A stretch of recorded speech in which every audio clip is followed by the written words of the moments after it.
everyone. Really excited to have you all here. I'm Meghna. I'm a fellow at People+ai. So we have a very exciting event planned for you guys. First, sort of the ConsumeWise launch, and then we move on to the panel discussion. So let's get started. To sort of kick things off, I'm going to invite Asif, who's the lead communications and events at People+ai. He's often referred to as the Swiss Army knife. Cool. Okay. I'm going to kick things off with a quick show of hands. How many of you know about People+ai? So that's 50% of the room, I think. Yeah. How many of you know what we do? Okay, that's 50% lesser than the old show of hands, right? We are People+ai, an initiative under the Ekstep Foundation. And Ekstep Foundation has multiple other initiatives. People+ai is one of them. Our mandate is basically what we call creating an Adbhut India. It's a little AI pun of our own, Adbhut India AI. And I'll give you a little zoom out and give you a little bit of context. The last few years, 5 and even like 10 years, have seen advent in the form of advent in AI in the form of data, compute, and models. This is basically what it's come down to now, and this is where ChatGPT is sort of picking up, and all of these players really going fast on AI, right? But AI is really simple. We tend to overcomplicate it. I mean, sure, the technicals are really hard, and it's hard to do AI, but it comes down to really simple math. AI is essentially multiplication. It's data is what we multiply, compute is what we use to multiply all of these data, and models is how we multiply, right? And it's the talent. Talent is the people that sort of decide who sort of uses all of these things together to make it all happen. The thing that people forget is the use cases. Like, why are we going and doing all of this multiplication? Like, why are we spending so much money, spending so much compute to try and bring this AI thing all together? Use cases is at the center of that. And if I'm to dive a little bit deeper, it is who's the problem being solved for, right? That's essentially what we mean when we say use cases. Just a quick example, and this is to demonstrate how many people will really benefit if we are to create and identify these use cases and actually put effort into it, right? If you put 2 Indians in a room, the probability that they can talk to each other is only 5 to 10%. Excluding English and Hindi, of course, then the probability sort of increases to about 40 to 50%.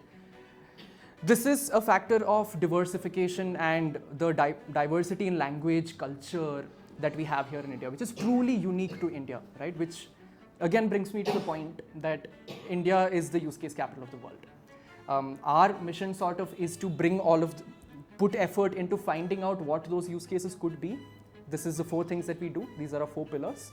It's 1, to discover, demonstrate, and distribute population scale use cases for India. The other is to build digital public infrastructure, again, AI focused for India. The third is about the people, right? This is where the people of People+ai comes from. Growing communities and set up open spaces for collaboration. We have communities for almost every domain that we work in: climate, health, data, compute, accessibility, developers. We have communities across all of these domains. And we try and meet once every month. We have an event here every week-ish. We try to do it and really open up that space for people to come and talk to us, meet other people, meet other founders, etc. Right? That's this pillar of what we're doing. And this is what we're really proud of. We cheerlead other startups and founders doing good work in the space of AI. We can't do this alone. That's where the people of People+ai again comes from. Communities and cheerleading other people doing great work. We make sure that there's a space for small startups, big startups to come and show other people what they're working on, connect them with investors, connect them with customers, connect them with talent that they can use to build better for India. This is where that comes from. So if any of you are building an AI, please reach out to any one of us. I think all of our email IDs are our first names at People+. And that will really help us do our 4th pillar, right? And yeah, that's what we're doing. What you're seeing today is one demonstration of one project that we're running, which is building practical population scale AI for India.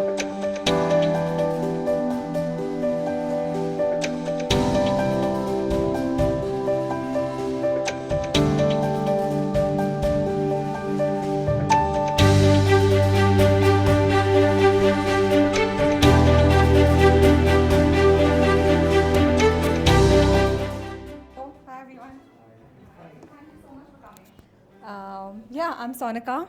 I lead ConsumeWise here at People+ai, and I'm very excited to present this to you guys here. It started almost a year ago with this very simple idea that how can we make it easier for people to consume cleaner products. That was the starting point of ConsumeWise. And that's also, in some sense, our North Star. That's what we're trying to achieve. ConsumeWise has been through multiple iterations. It started off with the sustainability scoring system. We would measure how much resources we're exhausting in every consumption and give you that. It then sort of evolved into, say, a gamified reward system for consumers. Can we nudge them to make better choices with financial rewards? That's another idea that we toyed with. Then we thought of like an open product wiki page with like different, very similar to what we're doing now, but that's also one idea that we had. Then maybe can it work as a certification or a reputation system for all kinds of products, which is both health and sustainability. For a while, it was also this. It was a misleading claims tracker. This is still part of our existing product, where for any health product that we're consuming, packaged food product that we're consuming, you can verify the claims that are being made by brands, sugar-free, brown bread, all of that. So this is what ConsumeWise has been doing for the last 1 year, experimenting and seeing what works, what doesn't work. And excited to present to you what it looks like now. Welcome to the world of ConsumeWise Bot. To kick things off, you can simply start the conversation by saying, "Hey." The bot will then prompt you to select a product you're curious about. For instance, if you're interested in makhana, just type that in. The bot will quickly respond with a list for you. You'll see a variety of different kinds and brands of makhanas available on our database. If the second option catches your eye, just type 2, and the bot will dive into action, ready to deliver a response and recommendation for premium makhana. Your main recommendation will feature Farmly Premium Makhana. But that's not all. You'll also get an in-depth nutritional breakdown, an ingredient analysis, and a heads up on any misleading claims to be cautious about. So I know it. I wanted to talk about this a little. That what all is actually going behind giving you the recommendation. Someone outside asked me how is it different from the response that I would get in ChatGPT. So how do you credibly give like a health analysis or like a judgment to anything? So that is where we started with, and how do we solve for that? To combat that, we designed these 4 frameworks on which a RAG module is built. The first basic framework or analysis that we do is nutrition analysis, which is based on ICMR, Indian Council of Medical Research. What it does is the different nutrients of concern. So ICMR recognizes nutrients of concern, which is your sugar, fat, calories, and salt. And for every for its defined threshold limits, like for per 100 grams of any product, it cannot go beyond a certain limit. So that's the first check and analysis that we do here. The second one is your ingredient analysis, that whether an ingredient is actually good or not, and if it's harmful to you, how is it harmful? This is a very tricky space to be in because there are multiple research papers, and even like for the same ingredient, different research papers might say different things. The third one is we've built like a framework. We've understand that how brands sort of circumvent the law to put out these claims. So we've identified those and then build like a framework and train AI on to identify those. And the fourth one is while giving the recommendation, we had to train AI to be more empathetic, to understand when and why the user is consuming that product, and then give the analysis of how it's harming them in how they're using the product. So that's how the current whole module is built. This, getting to that, this is a very small and nascent step towards solving this problem. That how can we label literacy, yes, but everything that we're consuming, it's just the labels are just so complicated to unpack that nobody even cares to read those. How can we solve that? How can we reduce the cognition load of understanding the health impact of the products that we're consuming? That is what we want to solve. And it's a WhatsApp bot that we've built. It's a very simple and very small start towards a larger shift that we need. And this is precisely the point of this, holding this space together. It's not to sort of say that we've built this. So we have sort of these two public initiatives, is a way to put it, where we want to involve people to come build with us. Whatever we've built, whatever code pieces, APIs that we have, they're all publicly available. They're all published on a GitHub, the code plus the API specs. We want to invite people, startup founders, developers, tinkerers, to come and build on top of those, use those. We have two people who've already built something with ConsumeWise. So, hi everyone, my name is Sandhara. So, Yumi is a personal dietitian, health expert. It's basically your personal David Goggins who will help you through your fitness journey. We have basically divided Yumi into 4 parts. If in case you're consuming something, you can just snap the picture of it, upload it to Yumi, and it will let you know whether this product is good for you or not. In your health records, right? You can upload your health records. You can also upload your dietary restrictions, and depending on your meal planning, it will give you insights that what kind of food are you consuming daily. This is just one unique solution that we thought of that can be built with the existing sort of code pieces and APIs. Then imagine, whenever we're shopping for grocery on our Blinkits and Zeptos and Instamarts, what if the product page could be customized as per your requirements, as per your health requirements? That's one use case that can emerge out of this, on top of this. So the same product for someone who's pregnant may be 100% match, but for someone who's allergic to peanut, may not be a match at all. So this is one use case that can emerge. That for people who have interesting ideas, please feel free to reach out to us. We are also happy to guide, mentor, make connects, and sponsor some compute from our end to facilitate experimentation. This WhatsApp bot was just like a foot in the door. This is where we actually want to now concentrate our efforts. So what we're proposing, that what we want to build, is a repository of all digital labels, but where the information is stored in a certain format, where it's become more accessible, so that labels can go from looking like this to something like this. We plan to hold a roundtable with relevant industry folks next month sometime, 3rd week of December, to start conversation for this, whether this is, I think it's needed, we think it's needed, but whether there is a pull from the market for this, can we take this to FSI? How can we sort of collectively build this together? That is something now that we want to put out there.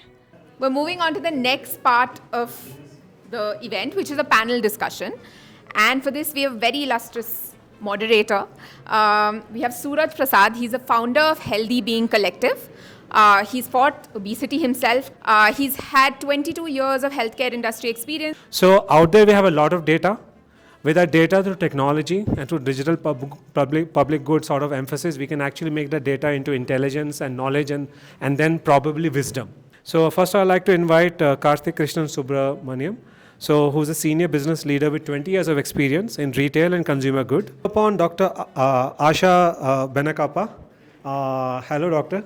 So she is the head of Department of Pediatrics at Dr. Chandrama Dayananda Sagar Institute of Medical Education Research. And finally, I'd like to invite Mr. Tanuj Bhojwani. He is the head of People+ai, and he has, since 2016, he has worked on various technical, legal, and policy aspects of digital public infrastructure, DPI. Let's do a quick reflection, a small quick reflection. What has been your personal experience, okay, with food labels? As a consumer, I'll talk. Yeah, as a consumer, I have never looked at the food label. Now I tend to at least look at least the MRP of the products. And when it comes to pediatrics, we've been looking at labels because we have a law, which is not many people are aware of it. It's called IMS Act. I was just watching all of you happily eating whatever, and every time you snack, every time you do that, you are in danger. And the labels are so defective, and to read them, I carry this. Okay? I must have been 28 by then. I don't think up until then I even bothered to look ever behind the packet. And when I started looking at labels, I was shocked to know that every day I used to take around 150 to 180 grams of sugar. Like Tropicana juice, organic, but it's not organic, it's not original, it's full sugar in terms of. See, if you are looking at the larger masses, illiterate, uneducated, just because everybody has a mobile phone, it's not the solution. Just now when I was coming, how do we do the pani puri? I saw a lot of people eating pani puri, masala puri there outside. Okay, how are you going to do the nutritional labeling of that? Fundamentally, the labels are created not for consumers to understand. Okay, fundamentally there is a problem. They are created for for certain government bodies to clear, because they are not meant to be for us to actually read and understand. Yeah. And I think this is another class of problem that I look at, which is there is information out there which tells us, like Dr. Asha knows the research, knows the problems, knows something, and look at her, right? She's passionately trying to tell the world, right? That information asymmetry happens for various reasons. Like she said, just because somebody has a smartphone doesn't mean they're literate, doesn't mean they can actually process that information. And the people who have the money, the power, the lawyers, all of that, are trying to make sure that this information, even if you're forced to put it out, is put it out in such a confusing way that it doesn't make a difference, right? But we've solved information problems. But the other half is getting people and behaviors and whatever to change, which is where the movement aspect of this, right? So maybe we can think ConsumeWise and People+ai as in the movie Inception, an idea has been placed. The next question only to Dr. Asha, because you have been meeting patients, families as a pediatrician, seen children and all the stuff and all. So based on experience, do they question things around nutrition and all? No. No, they don't question. Why it's like that? Because we have made the population like that. When I am sitting in my OPD, I keep this on my table and I ask them, what milk are you giving to the baby? Did you know that Bangalore Dairy had a slim milk? Next one there's a yellow packet milk. There's a blue packet milk. Then there is one more packet, orange packet.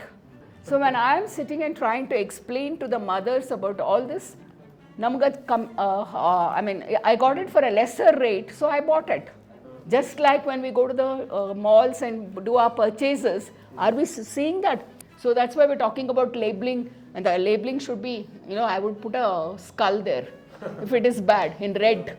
As we are moving towards the millennial Gen Z population, there are a lot of information asymmetry discussion point of view. So do you think the younger generation will behave differently in terms of how do we see nutrition, how do we see health?